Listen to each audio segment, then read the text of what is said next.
Hi,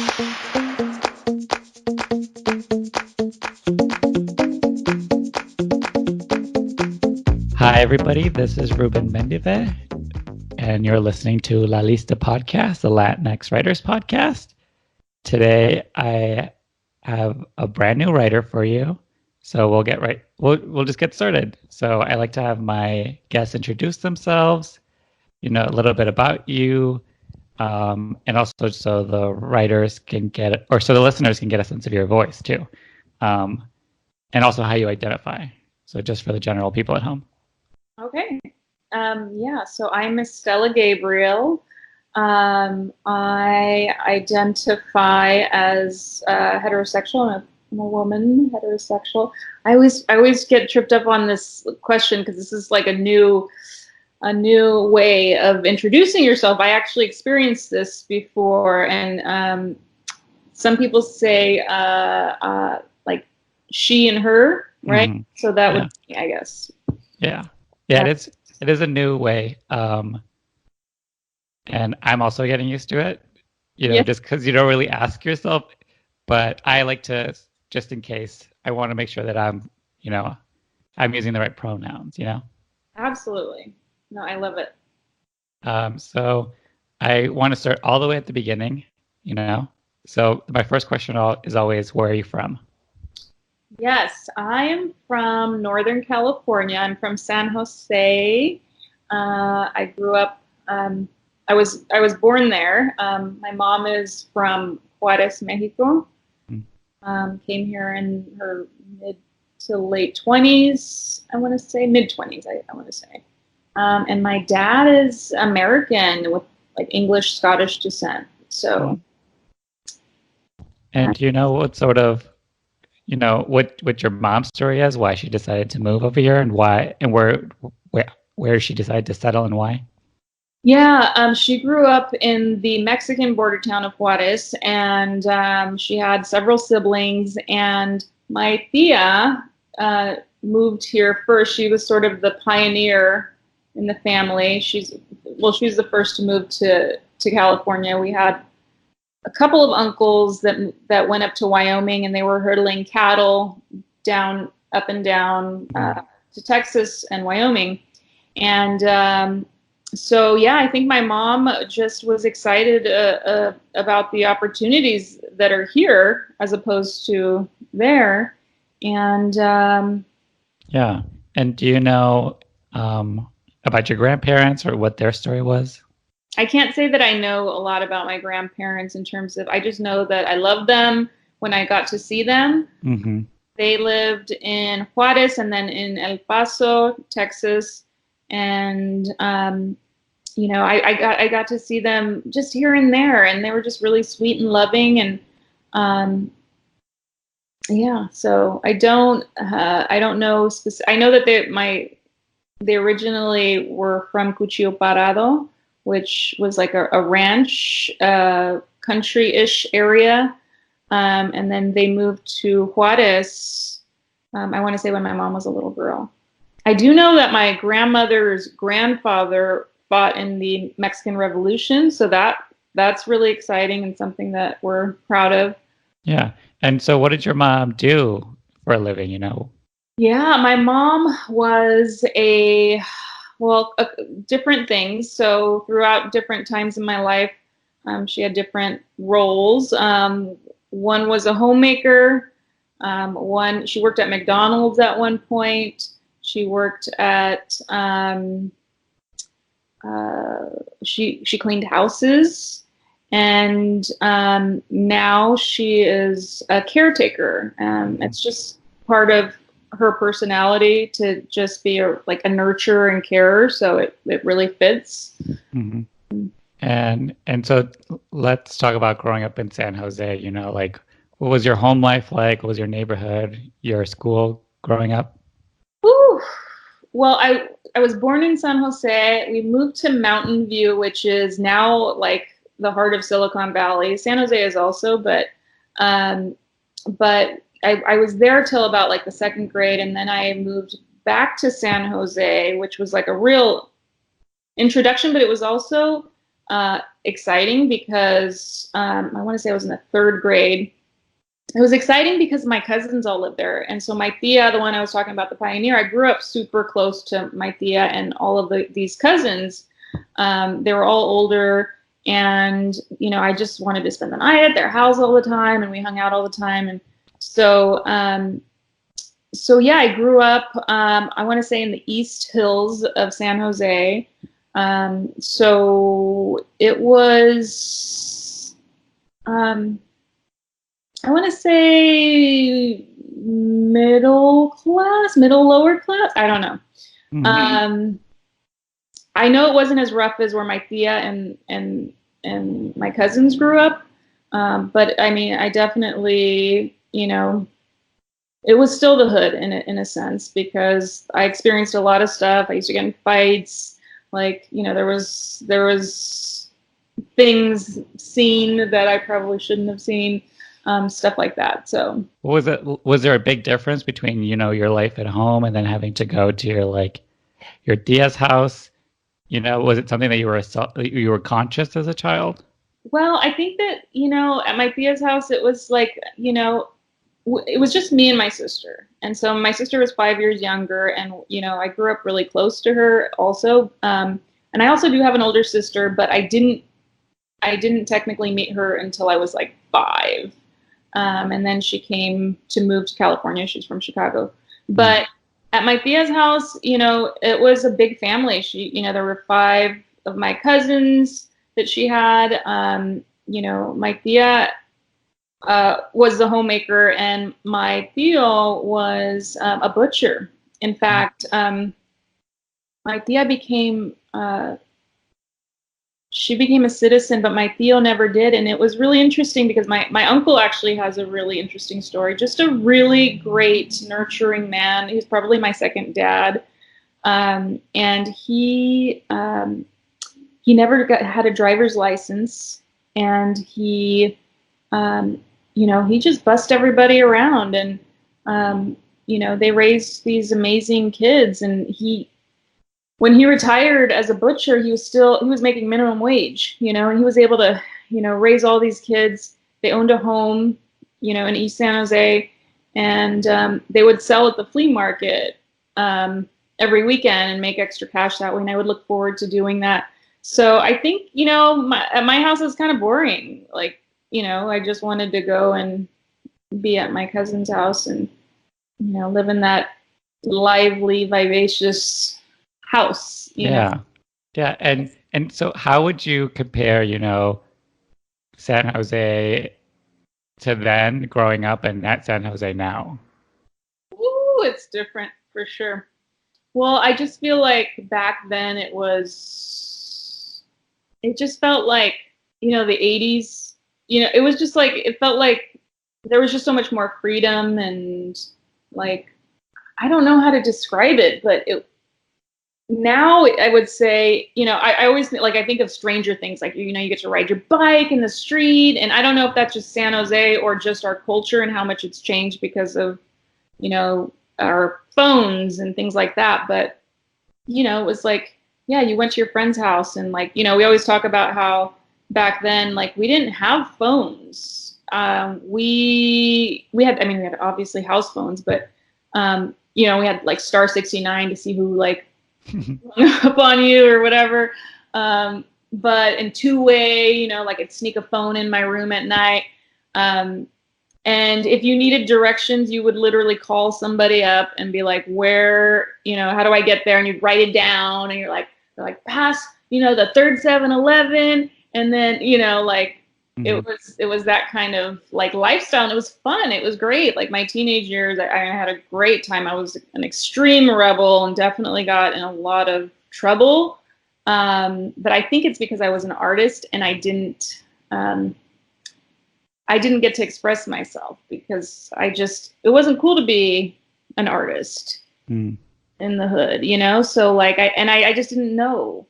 So I definitely gotten a lot, in trouble, lots of trouble.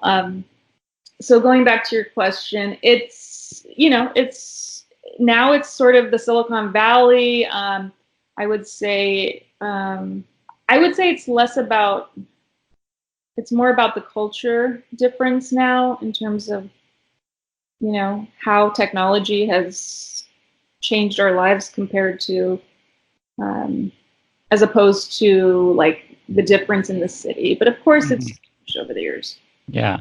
And you know, you started talking about this. So, you know, I always ask like who were you in high school? Who were you pretending to be? You know, how did other people see you? Wow. So I stopped going to my tia's house when I was a teenager because I was in my own world. Who was I? I was an athlete. I played basketball and softball. I was also on the diving team for like one semester until I hit my head on the diving board. And I was like, I'm done with that shit.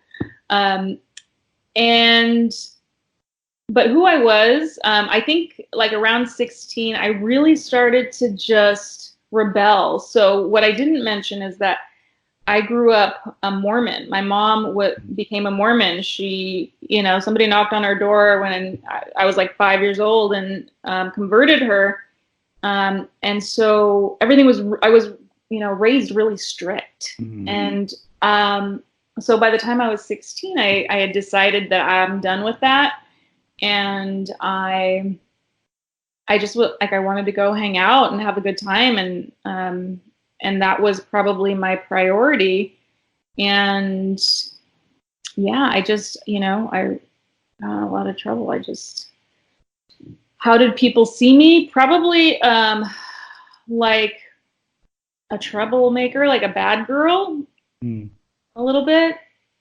And how did you feel about that? You know? I didn't care. I didn't. Yeah. And I'm probably still I'm probably still a rebel in a lot of ways. But I think back then it just manifested differently. So yeah, I just didn't care. I was just like, I wanted to not be controlled, and I stand being controlled, and I just wanted to like be an adult already. I wanted to like, live my life. Yeah. And and you know, you mentioned your mom converted to, you know, Mormonism. Was she the only member of your family that converted, or was it? Yeah, Yeah. so my dad didn't go to church, and my dad was actually, you know, we're not talking about my dad. He's the gringo, but he was very depressed, and I don't know if I really realized that when I was young, but he ended up dying when I was 20. But you know, he spent a lot of time watching TV in his room, and the only way we actually connected was over movies. He'd be like, "Okay, you know, you're watching what's that Edward James Olmos movie? That big first one, Stand and Deliver. Stand and Deliver. I don't know if that was James, but he made me watch that movie, and I remember we would like that was the only time I would see like real emotions from my dad. Like I would see him cry, like, you know, like that was the only way to connect. And I feel like that probably has a lot to do with what, you know, why I love story and why I'm in that world. And and so like comparing, you know, your Mormon mom and, you know, your gringo dad, how did like your tia and that side of the family feel about it, you know? Yeah, no, I mean, well, I mean, you know, my tia was like the she was like the matriarch of the family. And so, you know, my mom was very, my mom is easily swayed, you know? And so I feel like my aunt was like the protector. Like I know my dad would say that whenever, no, my mom would say that when her and my dad would get in a fight, she'd call my aunt and she'd be like, in his like really bad Spanish. Well, his Spanish wasn't too bad because he learned how to speak Spanish with a Spanish English dictionary when he met my mom. She didn't speak English, but he'd call my tia and be like, "Chiquis, me pegó Adela." So So she was kind of like who everybody went to, but yeah, no, like it was fine. Yeah. And how did your parents meet? They met at a nightclub in San Jose, a Mexican Cool. nightclub with, I feel like with the cowboy hats, like that. And did they talk about, my parents are divorced, so I do wonder, like, did they talk about their love story? Did they, was that something you knew? No, no, I didn't know it. Um, yeah, I don't see. I don't know that my mom was always like, my mom is very social and my dad was just always at home doing, like I said, in his room. Hmm. So I don't remember it being like this great, and maybe that's part of the reason why I wanted to go to my tia's house all the time. But I don't remember it being like this, like cohesive marriage where we were all, always doing something together. We did do stuff though. Like we definitely would take trips to Lake Tahoe in the summer and in the winter, and but it just there was definitely a disconnect, I feel like. Hmm. But I don't know, maybe as I got older, I feel like they kind of, just before my dad died, I would say, like, they would travel together a lot to go to my sister's softball games. And because when I was growing up, my dad never went to any of my games or anything like that. Hmm. So And growing up, were you aware of like being like of two like biracial? Were you aware of being Latinx and also white? absolutely, of course. At school I was Mexican. Um, and because I speak Spanish, I'm more Mexican, not really, but I'm, considered more Mexican than my Mexican friends who didn't speak Spanish. Um, and then, but at my tia's house, I was the white girl. Hmm. Like my cousins would always tease me, white girl, and like Martian toes, like my toes do not look like Martian toes. They were just different than theirs. Yeah. Um, and I would say growing up, yeah, like my husband, who back then was my boyfriend, um, like they'd be shocked to see my dad because they're like, oh my God, you're white? Like they're like, what? Your dad looks like he's in the FBI. So so it was like this weird thing, like, because I didn't look like, white or Caucasian or what. Yeah. What did you do after high school? Did you have a plan of what you were aiming for, or? You know, oh my God. So I ended up getting into some trouble that got me on house arrest. Mm. And I got pregnant at, yeah, I was 18. Well, I was 18 when I had my daughter. Mm. And so, I didn't grow up with like college being something that was spoken about. Like it was never even, like I was like, oh, college, like what's that? And I barely graduated from high school because I was just like cutting school all the time and just, Hmm. like I didn't want to be at school. So no, I didn't have plans, but what happened is my daughter changed my life because when you have a child, at least for me, um, it really completely changed my perspective. I just became, a protector and like, oh my God, like I have this other little human being that I have to take care of. And and I had to like get my shit together. There was, I went straight to work. I worked when I was pregnant, and then luckily I grew up in the Silicon Valley. So, right after I had my daughter, I got this really great job at a tech company, and sort of that was like the beginning of my, I guess, my business side of my career, Mm. and I was able to work my way up.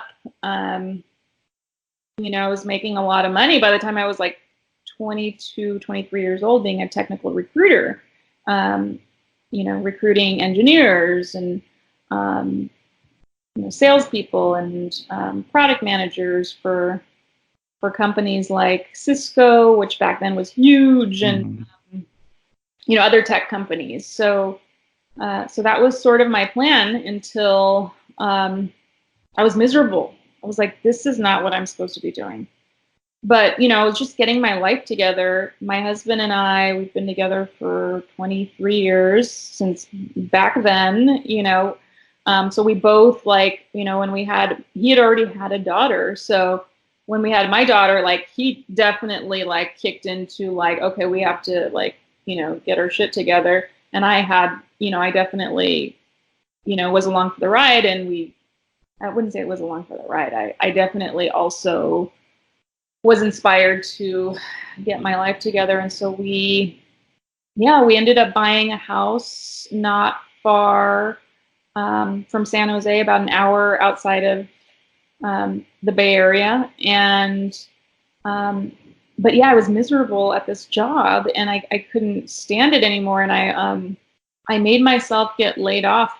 I did, because I was like, I just can't do this. I was like, can we do this? So, I was home with my kids, and I realized what I wanted to, I was like, what do I want to do with my life? What do I really want to do? And I remember watching my novelas, All My Children. I think General Hospital was my jam. And I just was like, I want to do that. I want to be able to play, and so that's when I sort of started my journey into the creative world. And was this something that you had thought about before then? Is that something that you were interested in? Yes. So I remember, I want to say when I was 19 years, I want to, okay, maybe 2021. My husband and I and our kids we lived in an apartment, and I remember there was a commercial, lights, camera, action, on the radio, where they're wanted to, do acting and modeling, so I went and took some classes. But I remember being really intimidated. I wasn't ready for that. I just wasn't open. I wasn't ready to be vulnerable. And I just felt like they wanted to send me out on auditions already. And I was like, no, thank you. That sounds really scary. So I literally buried it for years, but I was just really unhappy. And I feel my dad had passed away around when I was 20. And I feel like when I started to take acting classes, I really felt like I was set on my path. I'm like, this is what I'm supposed to be doing. And I really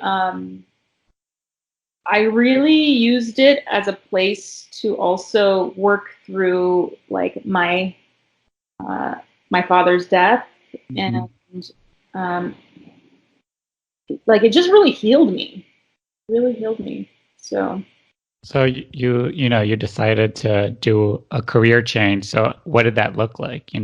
What steps did you take? Did you have a plan at the time? Well, back then the internet was very not as robust as it is now, and I was we were trying to look for, my husband was great. He was really supportive.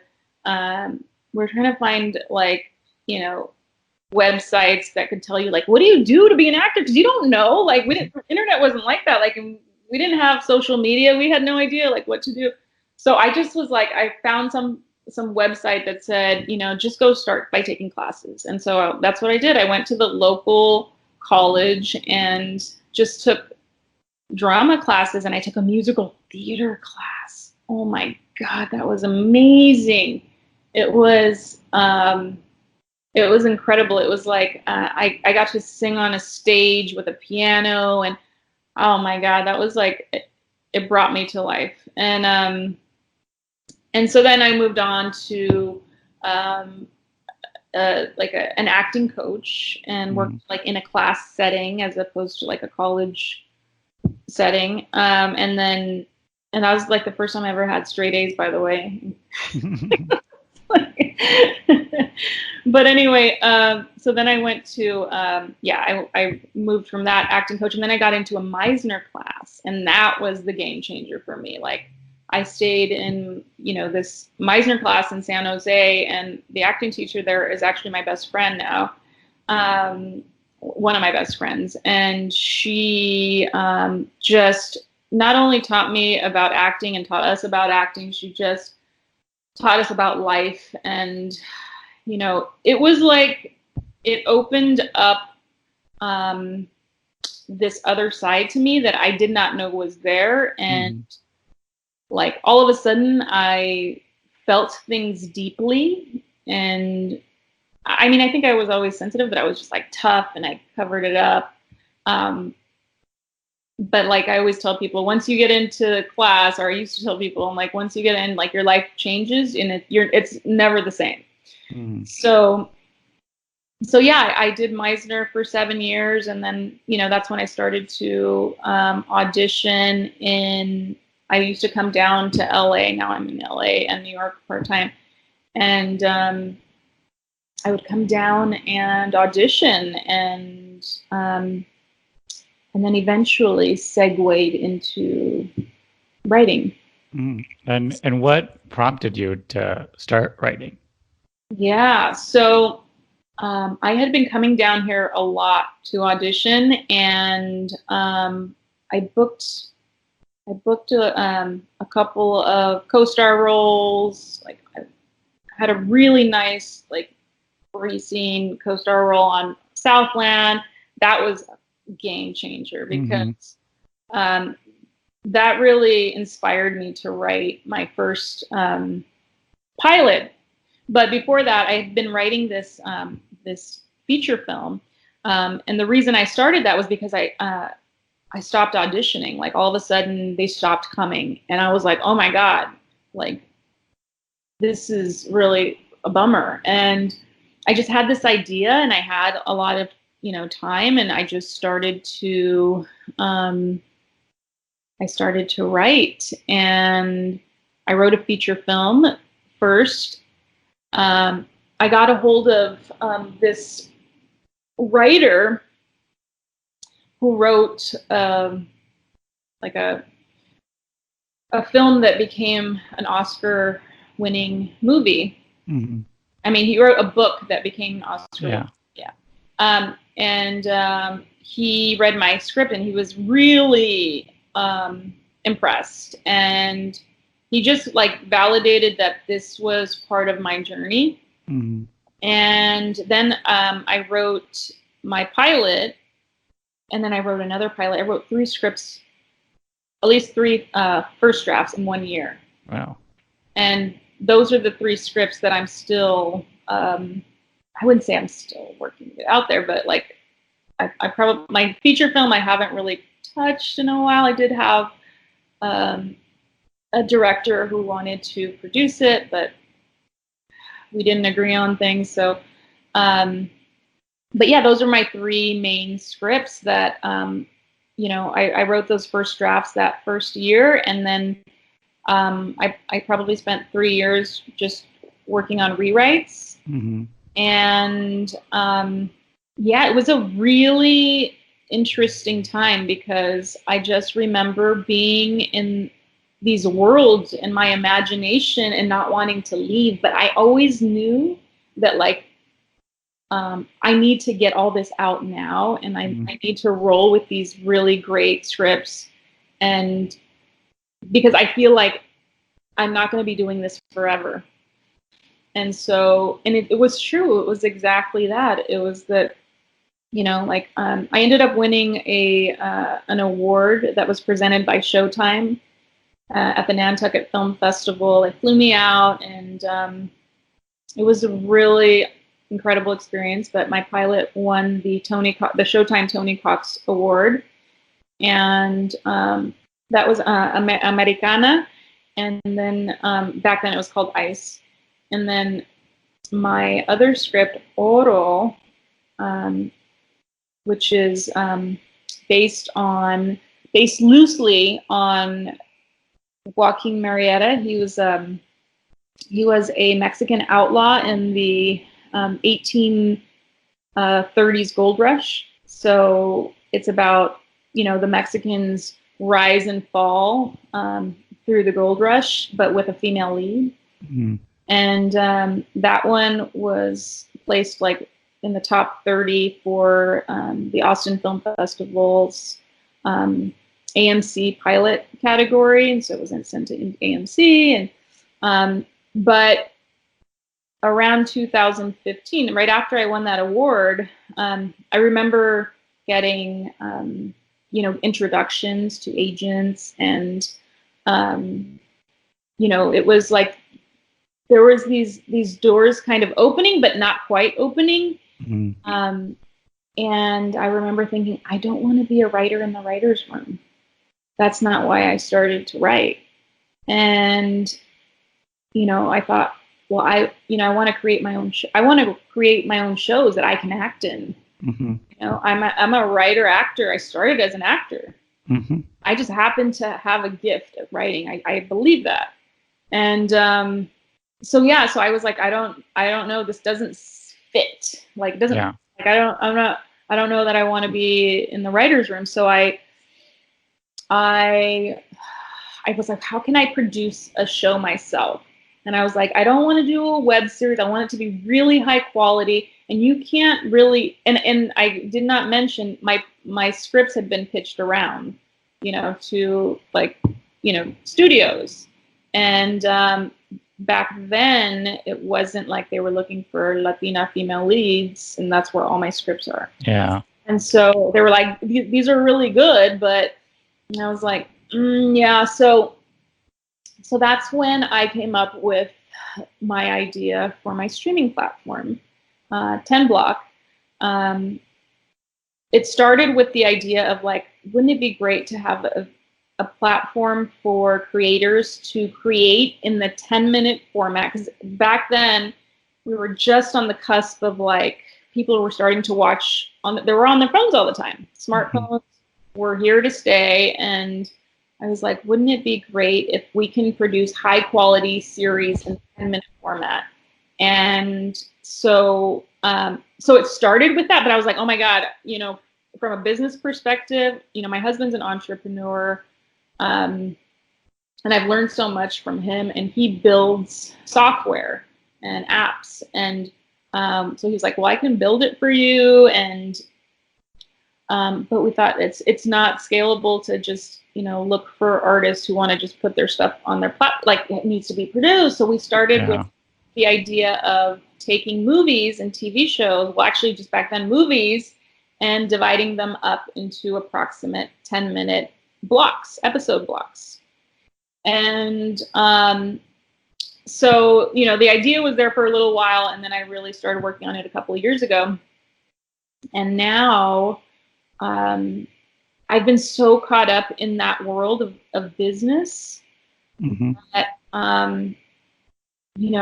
I've neglected my writing and my acting, and I'm just now getting back. I just jumped into an acting class back in January, and I took my 1-hour pilot and I pulled it apart, added character development, and made it 2 hours so that it can be a 10-minute episode, season 1. Mm-hmm. So now I have a director who is who literally we're just talking about the first steps of either pitching it to the major studios again, and to production companies, and or making it a 10-block original series. And so my app is in the app stores, and it's we're looking for content partners. We're talking to big players like Lionsgate, and or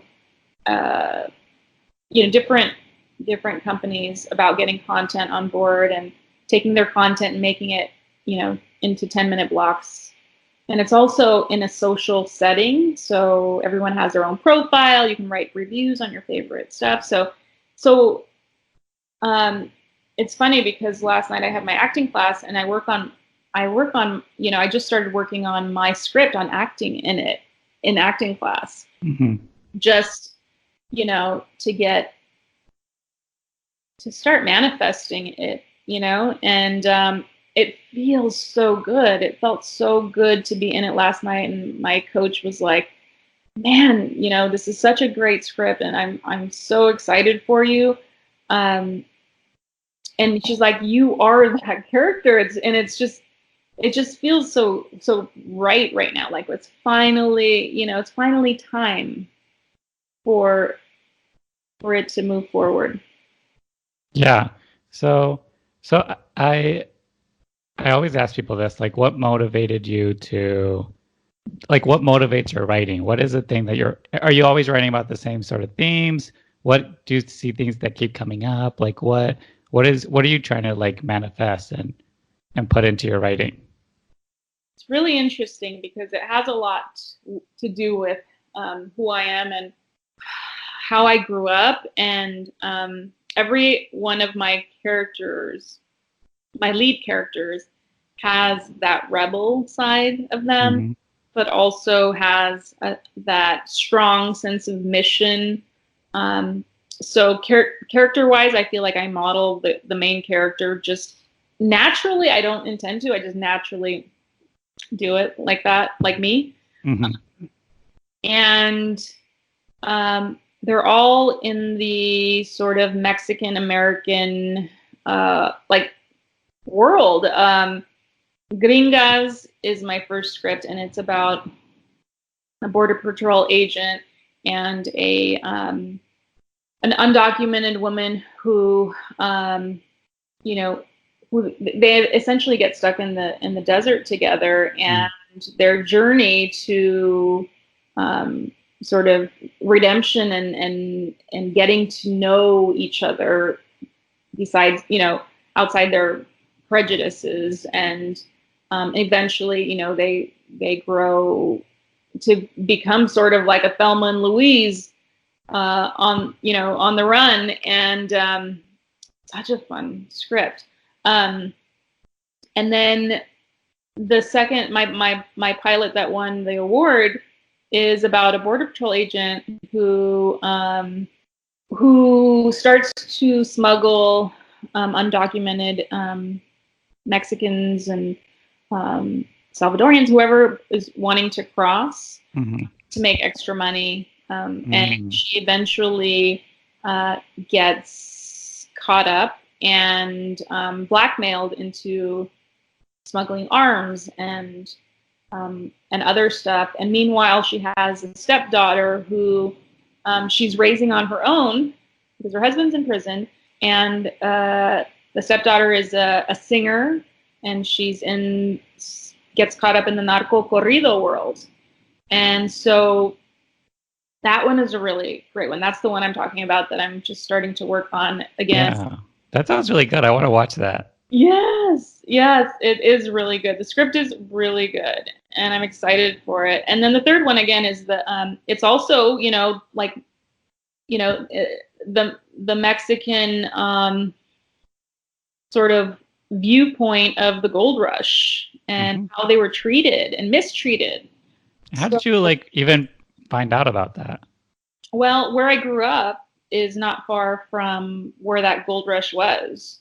And my older sister lived in Sacramento and, at some points in the El Dorado Hills. So I was always very well aware of that area. And I don't remember, I just remember learning about Joaquin Murrieta and his story, and I just thought it was fascinating. It just drew me in. And I started to write it, and my sister actually committed suicide.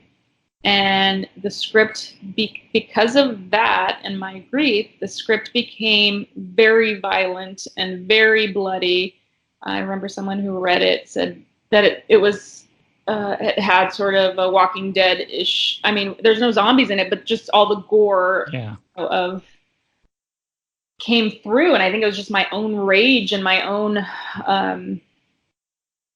grief that was like really, writing that script. Yeah. And, I definitely want to talk about, you moving down to LA. Like, what was that experience like?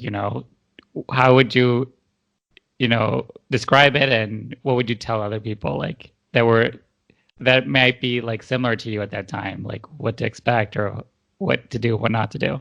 Well, I didn't move to LA first. I moved to New York. Mm, So, I raised my family, my kids in that small town for 15 years. And after my sister died, I could not be there anymore. I just felt really um, just this extreme grief. And it was actually, it was during those writing years, it was really weird. I moved my family to New York. mm, Um, my kids were already old. My youngest was still had her senior year left, and she was like, I'm down to go, and so we went, and we moved to Manhattan. My girls actually ended up getting an apartment uptown. We got an apartment downtown because we were like, these apartments are too little, and for the price of two, like, you guys can get your own, and we'll get our own, and we lived there for a couple of years, and then I came up with, and I won the award when I lived there, mm, and I loved it there, and we ended up moving to LA because nothing was moving forward for me, mm, and I couldn't stand it. Like I felt like, well, I'm getting less auditions now, but I have all, this writing stuff that I know is meant to be out there. And so, that's when I started 10 Block, and I was like, I have to move to LA to do 10 Block because, you know, all the content is here, all the, distributors and everything. So I moved to LA 3 years ago, and um, I'm not gonna lie, I can't stand LA. Hey, I don't like it. And so literally I would say in February I got an apartment in New York again. mm, And so now I'm spending half the month there and half the month here. And that like makes me sane. Like it helps me to feel okay about being yeah. at least part time. But my husband's built his business here now. And so we have to sort of be here. And my kids are here now. And I would say now that I'm in New York part time, it makes it a little bit easier, but it's tough. It's tough, especially, I'm 41 now and I started off as an actress. And so I have these, it's just hard to age in LA. It's as a woman who, especially as an actress. So yeah, I can't say that. Oh my God, it's great. Nah, it's tough. It's tough. Yeah. I'm really lucky that I live, um, you know, by the ocean, and that helps a Yeah. lot. It doesn't hurt. Yeah, it definitely helps. Like I feel like it makes things easier for sure. You're writing, these like Mexican American leads, Hmm. female leads. Do you see a place for I mean, obviously you see a place for it, but are you are you getting, do you see anything like mirrored back to you? Are you being like, oh, that's going on, so maybe my thing is possible? Yeah, definitely. There has never been a more ripe time, I feel like, for Mm, my projects. I feel like it was probably a little too early back when I wrote them. In fact, that writer that I told you about, who was a mentor of mine, his name is Rex Pickett. He wrote Sideways, that became the movie. mhm, Um, he emailed me while I was at South by Southwest, where my company was selected one of 10 cutting edge companies.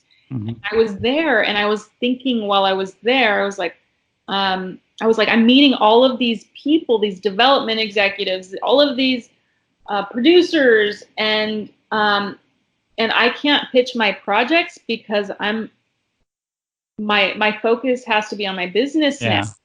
And I've raised money. Like I'm one of the few women who have raised um, money to fund my company, and um, so I have a responsibility to this company. That I mean, I love this company, but um, I have this artist side that's like, oh my God, all those opportunities are finally, like, I could have met all these people. And I literally went home and I cried.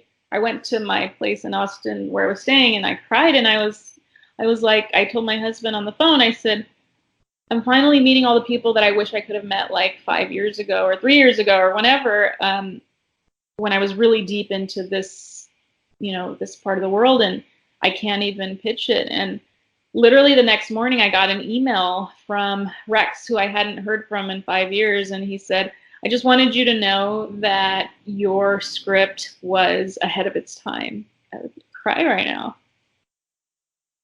And that like, he just was complimenting. He's like, I wish I could have done more to help you. And it was just exactly what I needed to hear, because I feel like now the universe is like, it's finally coming full circle where it's time. Yeah. Yeah, because that speaks to your experience, speaks to people have been writing these stories for a very long time, and it was just like the access to produce these stories, to tell these stories, was just not like relevant or trendy or even anything people were speaking to. Yeah. So to now see it, opening up after years of writing these characters and knowing that it was good and it was worth exploring, that now that it's opened up, it must seem so different, than it used to be. Yeah, I mean, it's not like anybody is knocking over my doors, but there's different energy around it, and I feel like I'm a very intuitive, connected person for the most part, and it's it's things like that, like, and like I said, now I have an actual, a real, director who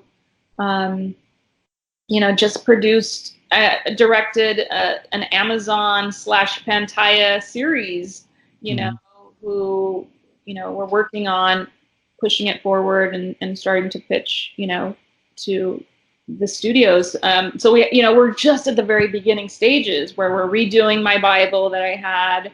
He wants to, make some adjustments to the script that we have yet to talk about.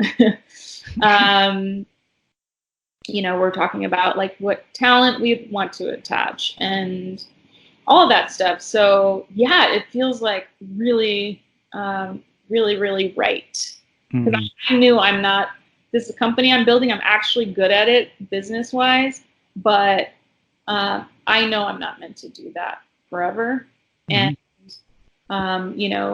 hopefully I can build it up enough to sell it, or, for someone, for somebody else to take over. Yeah. So that I can focus on what my heart wants to focus on. Yeah. And speaking to your company, it's 10 blocks. Like how do you, that's such a different way of like thinking about, your writing and how it's produced and like breaking it up. So like how have you like sort of like managed to do that, Yes. No, that's a great question. And like what's really interesting is that now there's this billionaire by the name of Jeffrey Katzenberg. I don't know if you're familiar with him, but he's the founder of DreamWorks, and he's raised $1 billion to start his own all original series, 10-minute episode format mobile platform.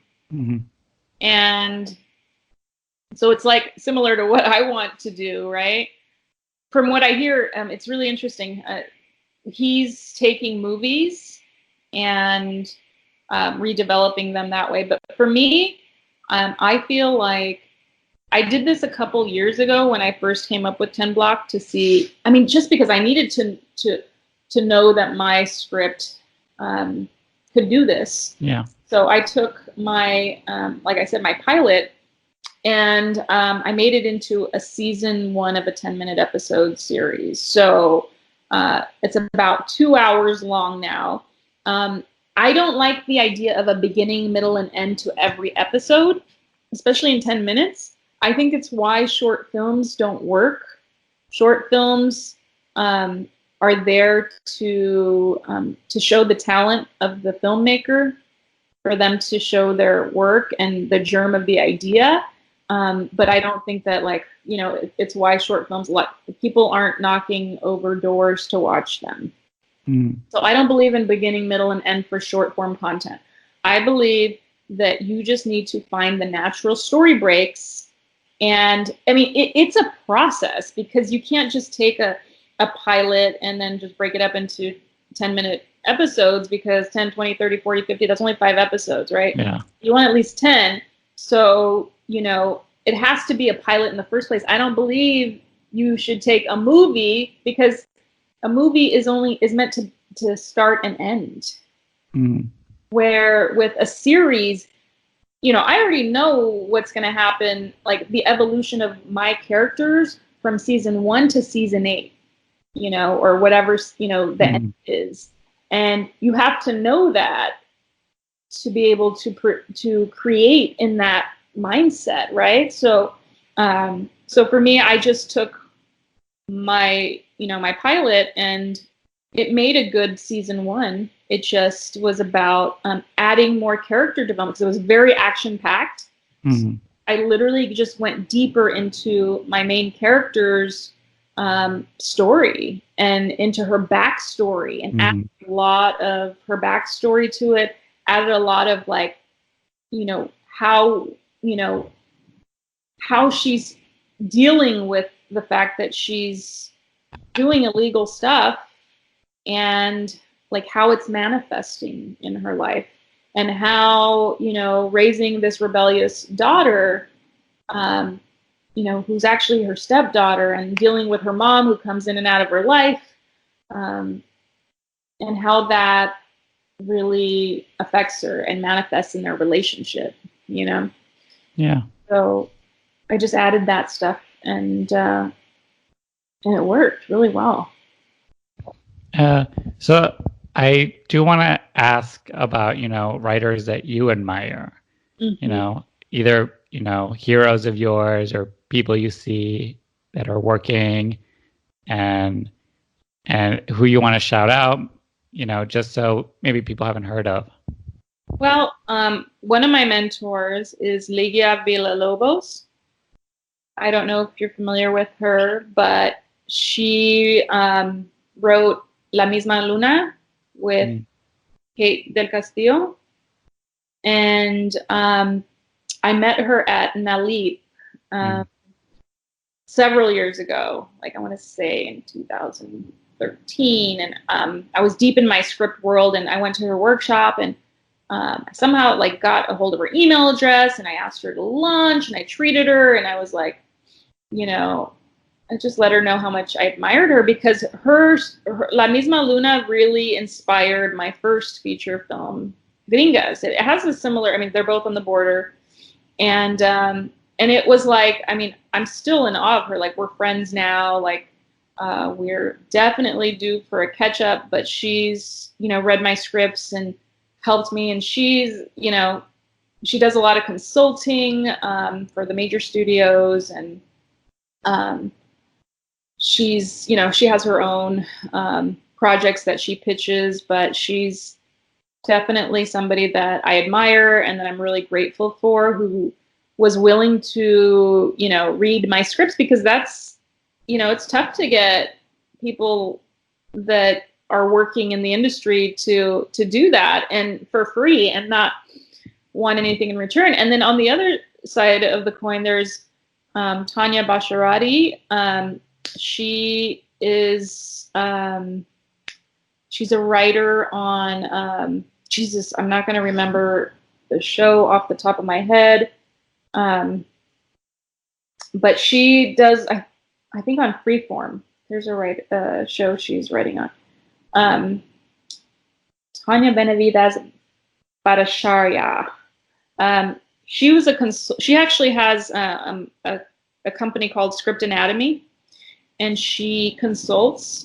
She's also a writer, somebody who, you know, was a mentor and a friend, and it's just so inspiring. And she's working with, you know, she's a part of this group who has like all the Latina writers in the industry. Like, I'm not going to even get into the names because I'm totally blanking on names, but the writer of Vida on Stars. Tanya Sriracha. Yes, Tanya Sriracha. Yes, thank you. Oh my God, I saw her on a panel not long ago, and I just was like in love with her. She's just got such like life, and she's so vivacious. But I just love that these women are all, getting together and really, it's just inspiring to see them out there working, and they're Latinas, and it's great. Yeah, because, with the opening of doors and representation, it seems that, writers have started, reaching out and talking, and with their visibility, there's been more of like, it's that thing where sometimes we think we're the only one of our kind writing, doing this thing. And then when you start seeing examples that are being successful, you're like, oh, where have they been this whole time, Right. Yeah, exactly.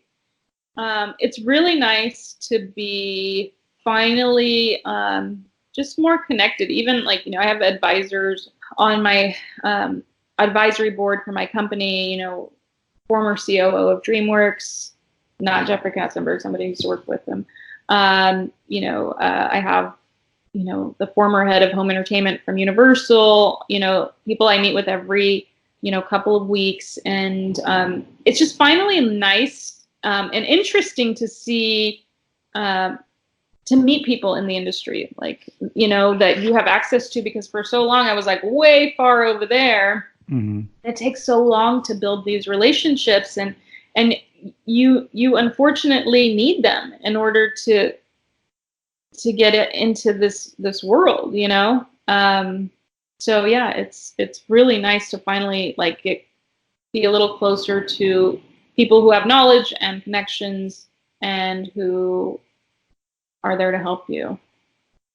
Yeah, and so you've mentioned you're working on Block 10. You're having your scripts you're finding new life in them. Is there anything else that you're sort of interested in right now that you're sort of like trying to like put on paper, or any topic that you're thinking, oh, that's interesting, maybe someone should write about it? Oh my gosh. So I went through a phase. I don't want to say it's a phase, but when I was deep in that writing world, I had ideas for days, and I still have stories that I haven't written that I want to tell. But I don't have that time luxury anymore. Yeah. Like, it was I knew back then it was such a sweet time. Even if it was a painful time, it was a sweet time for my writing to be able to spend so much time in my imagination and in these worlds, and to really create worlds. Like, that is so appealing to me. And so I know one day I'll do it again, but for now, like, I just have to jump back into the scripts that I have now. And I mean, right now it's just Americana that I have to work on, and that's all the capacity I have to do. Like, I'm a CEO, founder of a company that, like it's not a huge company, but I have a team, and I have, I have funding that, so I don't have that luxury. But there, when I do go away on like vacation, that inspiration comes in. I'm like, oh my God, that would be a great story. Like, I can't help but, like, when I don't have the burden of business in my life right now, I definitely get connected in a way where I see these stories. There is a documentary that I want to make also that is so dear to my heart, because I just have to mention it real quick. I have a cousin who grew up in Arkansas. Her mom came over as my cousin, and she came to the United States, but went to Arkansas And she had my cousin Elva, who grew up there. And Elva, there were some complications. She was undocumented, but she went back to Mexico because she was going to get married, and there were just some complications that made her end up getting stuck there. And she's been there for the last 10 years, 12, maybe 11 or 12 years now. And she built a life there, but she's, I send her books in English because she doesn't have access to them there. But what's really interesting is that she actually has another cousin, that's my cousin, who he also grew up in Arkansas, even though they were both born in Mexico.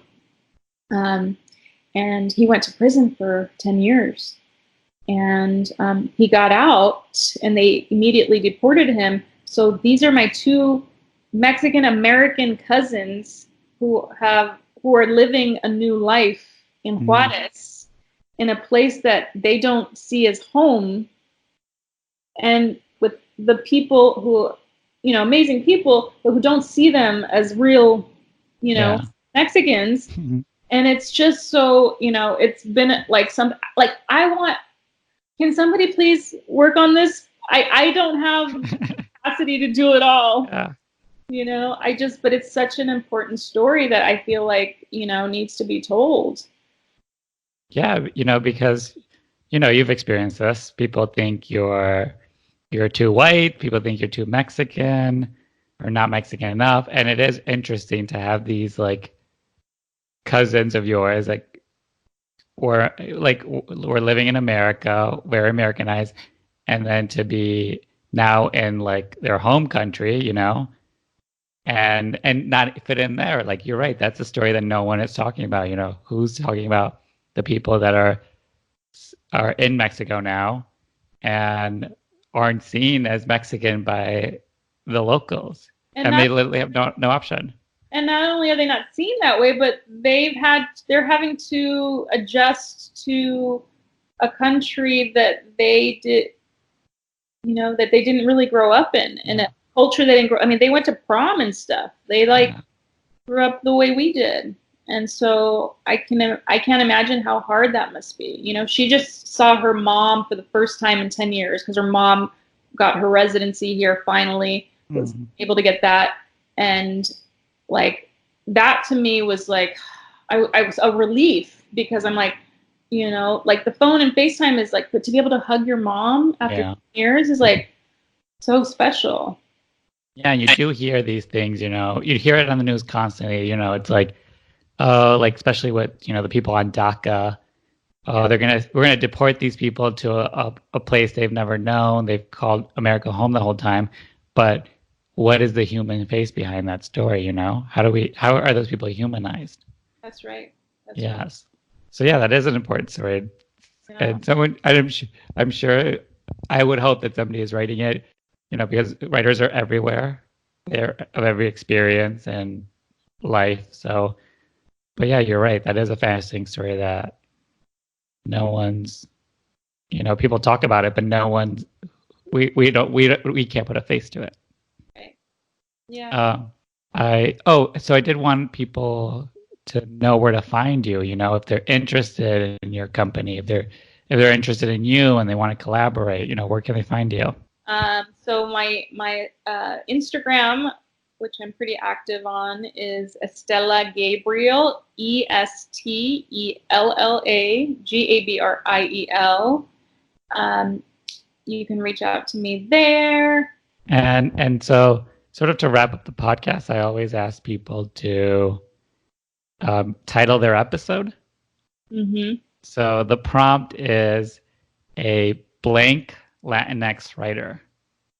So it's something that you can move them around. You can add more than one word, just something that you think encapsulates your story, your journey, the sort of writer you are, just so when this episode goes up, someone will see it and think, oh, that's like me. First of all, I didn't know there was someone else that had a similar shared story, but so they'll listen to it. And it's also just to motivate people to reach out. When they see all these episode titles, they'll be like, oh, no, they haven't really talked about someone like me, so they'll reach out. Word that came to my mind was fierce. I like to see myself as like a fierce Latinx writer or Mexican American fierce Latinx writer. Yeah. Yeah, and I think that's perfect, and you just gave the explanation right there, those writers that feel like they're a force. So I do want to thank you so much for coming on the podcast.